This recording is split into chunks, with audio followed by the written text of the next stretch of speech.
Jr. is one of the great boxers of the modern era. One of those fighters that's dominated all competition to the point where they develop an air of seeming invincibility.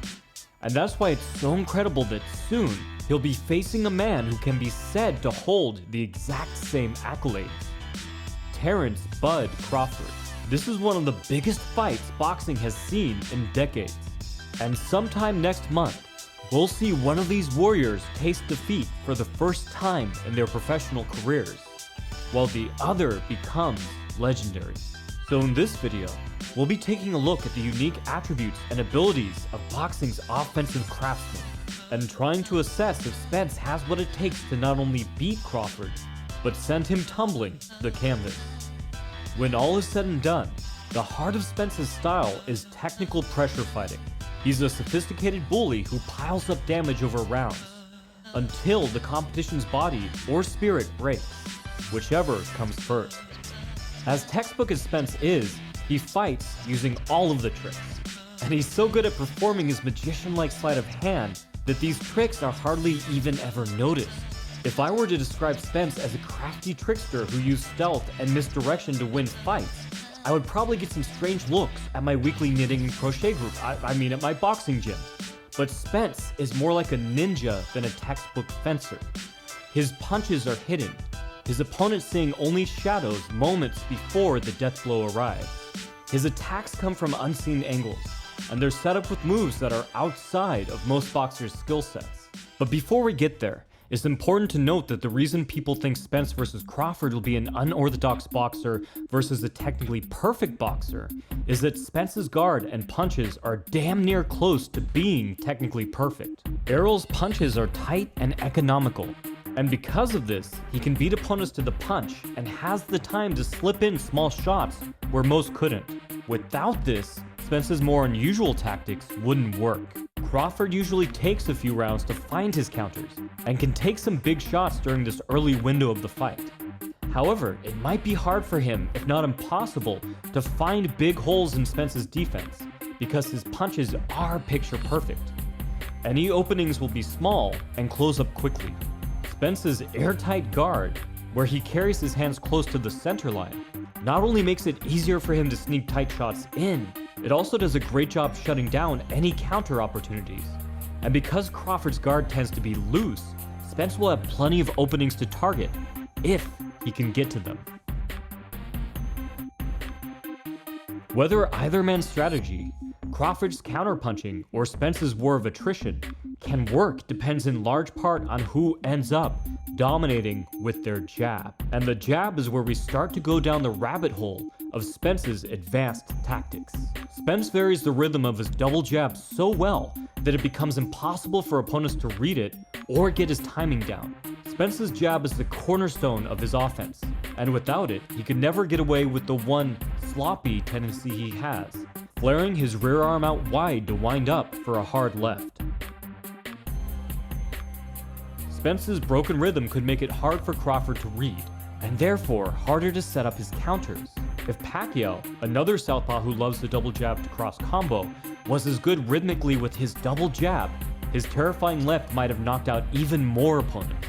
On the other hand, Spence's wind-up rear hand may give Bud one of the few easy openings of the fight, if he can actually avoid those setup jabs.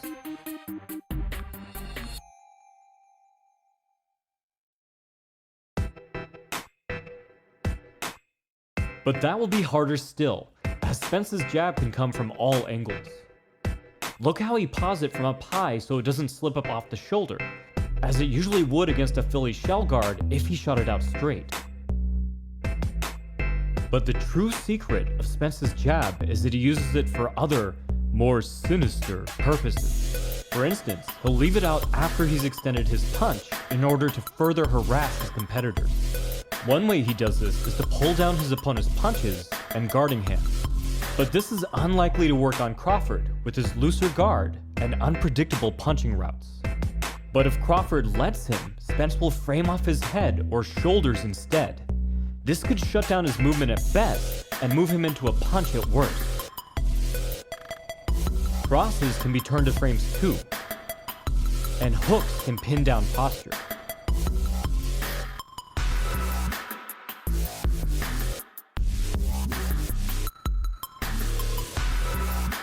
Spence will also disrupt his opponent's vision to hide his punches.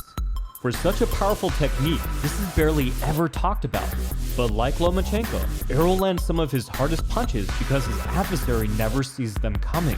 Plus, he has so many ways to close those eye holes that are present in every guard. A far simpler tactic is to just push them. Unbalancing his opponent for a split second puts them behind a beat and hurts their chances at intercepting with the counter. Pulling another rabbit out of the hat. Or were we going down a rabbit hole? I don't know, YouTube's been killing my videos for like 2 months despite higher click-through rate and watch time, so I'm just having fun with it, whatever. How's Rumble, by the way? Anyways, Spence also likes to hide his shoulder on his opponent's head, especially while throwing with his left. This is an essential part of his double jab left combo. Once he's throwing his left, he wants to have his head blocked by his opponent so he can hit them, but they can't hit him. And this also smothers their lead arm. Like the great Henry Armstrong, look him up if you don't know who he is, it's worth it. Spence will press in to pin his opponent's arms so they can't punch while he can. But Crawford also fights mostly southpaw, and this could be one of the few instances in this fight where one of the fighters suffers from that fact. Spence relies on open stance wrestling tactics a good deal at close range. Despite this, at close range, Spence should theoretically have a decisive advantage. But Crawford is very physical and has tools in his grappling arsenal to throw Spence off or push him away.